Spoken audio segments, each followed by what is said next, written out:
Healthy and happy people also have to go through difficult times and negative emotions and hardship.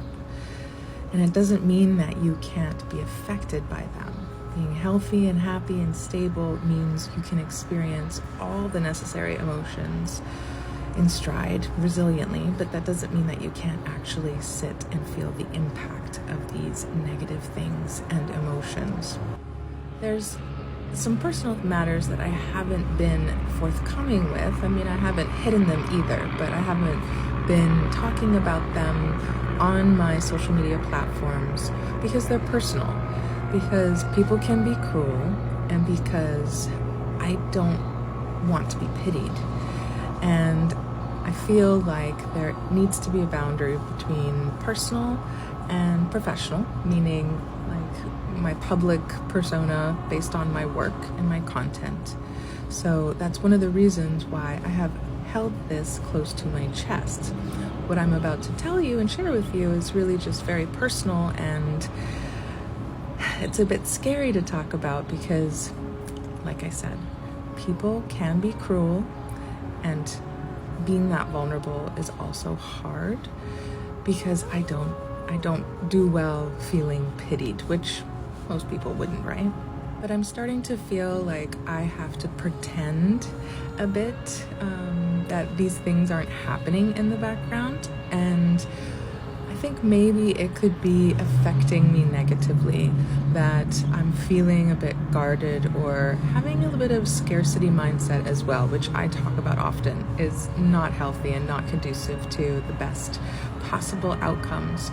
So I think in sharing with you, it will help you understand me a little bit, but also help me confront some of this difficulty that I'm experiencing with a more abundant mindset.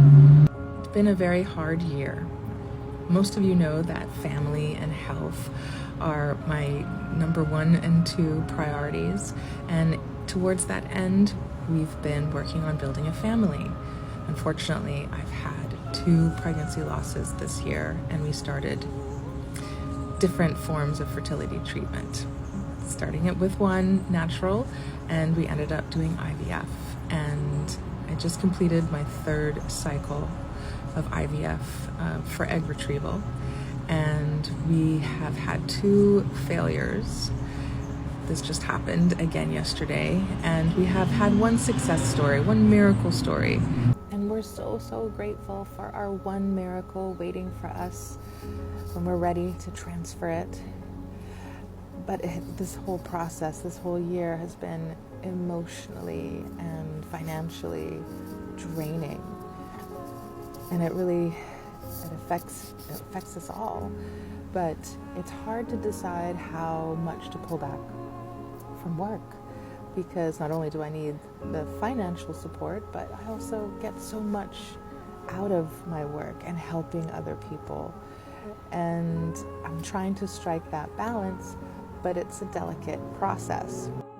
And one of the ways that I'm really leaning into my work is to help women who could be in my situation or maybe approaching my situation, and really trying to help inspire them to avoid being in this position, or at least just support them through it.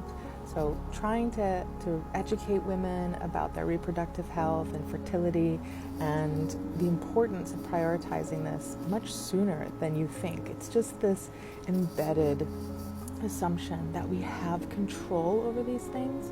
And this is where it gets a little bit tricky, because I want to have an abundant mindset and to be delusionally optimistic and think, my eggs are healthy, I have plenty of eggs, I am fertile, I will be pregnant, and I will have all my dreams come true. So I do focus on telling myself that, and meditating and visualizing and keeping my spirits up in that way. But at the same time, you need to be realistic so that you don't have to be in this position. So I encourage all women to make this a priority for them to look into, to research, to understand your cycle, your hormones, and just what it means to be a woman and what our limitations are. Because you don't want to wait until you're 35 and maybe getting married to start thinking about your fertility, because that can be too late. Or just the difference between trying to have kids by 35 or before 35 and after 40, I mean, is huge. Any of those years add up. Like, it's a drastic difference between your reproductive health from one year to the next. So I'm talking about this to help you just as much as to help me, but like I said, I think just talking about it openly and not hiding it or pretending like everything's okay will be helpful. But if you have any support or positivity or prayers for me, I would really appreciate that. And I will avoid any of the negativity that may come my way. The story is not over yet. We haven't had a happy ending yet, but we will. But we have a happy life, and we're counting our blessings, and we're basking in the joy and the love that we already have, and appreciative for the miracles that have already begun happening. We just need to be patient, and we need to believe that that family of ours is coming, and we're going to do all that we can in order to make it come true. And there are lots of miracle stories out there. Every time I hear a miracle story, it makes me so happy. I know it's hard sometimes to confront your lack and realize what you want that you don't have, but it's just so enlightening to be able to share in somebody else's joy when they have that happy ending. And this isn't a competition. There isn't a scarcity of joy and happiness.